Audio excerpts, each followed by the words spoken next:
Next on Worcester News Tonight, Congressman Jim McGovern discusses civic engagement and gun violence prevention with students in Worcester. Plus, Redemption Rock Brewing is open for business. We have a look inside Worcester's newest brewery.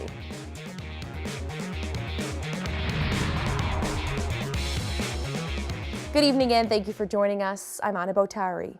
Students at Worcester's Bancroft School organized a special question and answer session with Congressman Jim McGovern. The topic, civic engagement and gun violence. The discussion comes days before multiple gun violence prevention bills make their way to the House floor. Our Kim Jandro has the story. Tyler, Sam, and Eli are all part of the student group EMS at Bancroft School. It stands for End Mass Shootings. They're not really a big issue in other countries, other developed countries, so we wanted to figure out why that's happening now and why that's happening here. The Bancroft School seniors took their concerns to Congressman Jim McGovern Thursday. At a question and answer session, they went back and forth with the House Rules Committee chairman. Young people get it. You know, a lot of politicians in Congress don't. A lot of people don't want to talk about the issue of guns because it's controversial. So we wanted to make it so there was more political action about ending mass shootings. Yes. The group has participated in student walkouts in an effort to curb gun violence, including one back in April. So we spent one school day up in the field house for 4 or 5 hours researching in groups. According to the CDC, nearly 40,000 people were killed by guns in 2017. It is the highest rate in the United States in more than 20 years. We live in a country where we have massacres on a regular basis. It's time that we do something. Members of EMS say for the last year, they've been researching why gun violence is so prominent in the U.S. One of our overall mission is just to find a path forwards to really learn and be able to do something about this problem that plagues many of our communities.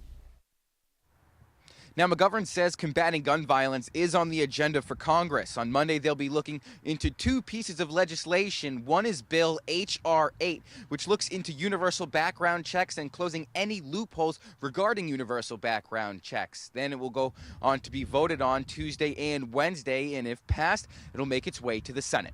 In Worcester tonight, I'm Cam Jandro, Worcester News Tonight. A fundraiser in the city Sunday will raise money for a high school baseball player battling a rare form of leukemia. 16-year-old Zach Hare was recently diagnosed with AML leukemia. He also had the disease as a child, but beat it at the age of 9. St. Peter Marian High School will be hosting a wiffle ball home run tournament to raise funds for Zach's medical costs.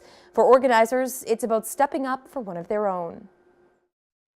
He's just the type of kid that you want to coach. He's very humble, he's very quiet, very, very hard worker. Sadly, he can't be in the dugout with us to cheer us on or be on the field and make some great plays, but we have his back. I just hope that they had a fun day and that we're able to give Zach a lot of smiles through video and FaceTime and let his family know that they have a lot of people in their corner. 100% of the proceeds will go to Hare. The tournament will also include 50-50 raffles and starts at noon. Worcester's newest brewery holding a ribbon-cutting ceremony at its Shrewsbury Street facility Thursday.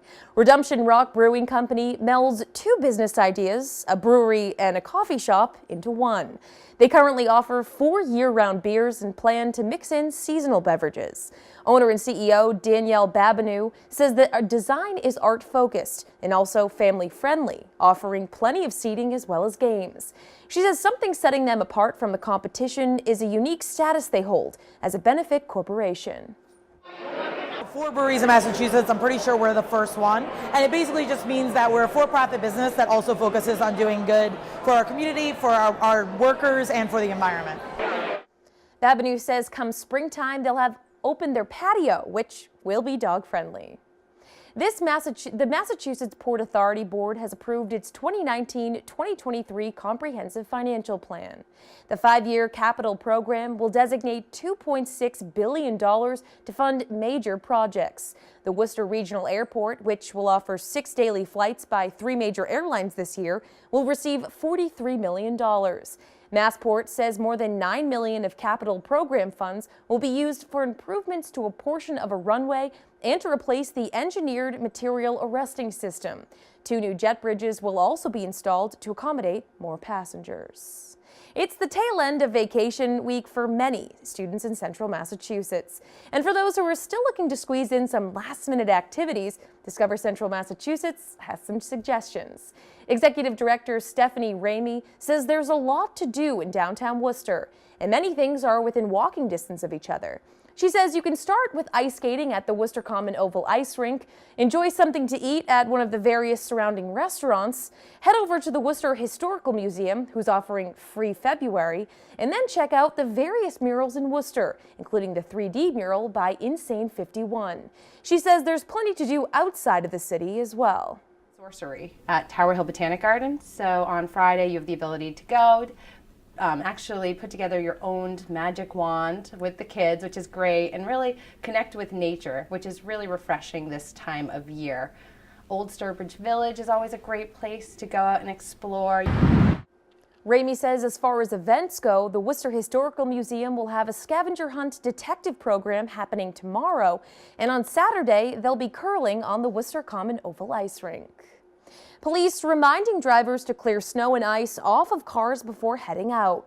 They say after weather like last night's, snow packed down by ice can be extremely dangerous when flying off of a car. Our Rosalind Flaherty explains clearing cars off can help protect your car and other people's lives. This is the damage done by what Spencer police are calling an ice missile. The ice flew off another car, shattering the windshield Thursday morning. Discomforting. I mean, it makes you startled and makes you react quickly, and sometimes you jerk the wheel. Startles you, yeah. Makes you kind of jump. Mark Friel is traveling back to Canada and says he saw a lot of cars on the highway covered with snow and ice. He says he took the extra time this morning to clean off his truck to avoid a potentially dangerous situation. What I do is stand on my step. I got a really long brush and I brush off as much as I can. State police tweeting out 2 incidents where troopers pulled over cars covered with snow and ice. Dudley Police Chief Stephen Wayner says they've been dealing with the ice problem all winter. Especially on days like today. So you had a situation last night where you have some ice and snow. And now today, if you don't clear it off, that's going to melt. So the temperatures rise up a little bit, it melts. But the whole sheet doesn't melt off. He says people could face fines if they are pulled over. He advises giving yourself more time to clean everything off so no one gets hurt. It can cause a lot of damage, but if it lands on the windshield of another person behind you, that's going to certainly take away all their vision and cause them to take some kind of maneuver that they probably shouldn't do. That was our Rosalind Flaherty reporting. The Cannabis Control Commission gives Good Chemistry the green light to sell recreational marijuana Thursday. The business is the first in Worcester to receive approval for recreational sales. Good Chemistry opened in August and was already selling medical marijuana. In a statement, the company's CEO says, "We're thrilled with the Cannabis Control Commission's decision to approve Good Chemistry's application for an adult use cannabis license in Worcester." With this final approval, Good Chemistry Nurseries is preparing to open for adult use as soon as possible at our dispensary located at 9 Harrison Street in the Canal District. A new study shows Massachusetts is one of the hardest states to get your driver's license. And it's not just because the other drivers on the road. As our Chandler Walsh explains, it's what you need to know before you even get on the road. Parallel parking. It's just one maneuver to master before getting a license. A recent study finds Massachusetts is the second toughest state to pass a driver's test. It's based on factors like knowledge and road test difficulties, cost, and permit requirements. It makes me proud to know that a lot of that is for safety reasons. Students have to pass a written learner's permit exam at least 6 months before and spend 30 hours in the classroom. From get up and go, how to set up the mirrors, to how to merge onto the highway, driver safety. They also have to spend 40 hours driving with parents and take 12 hours of road lessons. Central Mass Safety Council driving school manager Jake Cooney says the requirements lead to safer roads. He says years ago, the state increased behind-the-wheel driving hours. That has added to the difficulty of the process, but has also cut down on teen fatalities, which is the highest percentage of fatalities are in that age group of young drivers. Joe Ham is a driving instructor at the Safety Council. He was a Leicester police officer for 2 decades. He's seen young driver crashes firsthand and says the tough process to get a license helps keep kids alive. I saw more than anybody really wants to see. And I can relate it to the kids in classroom. For students like Trish Pilata, the process may be difficult, but it's worth it. It's kind of long, but I'm kind of excited to start driving so that I'm more experienced when I go out on the road by myself.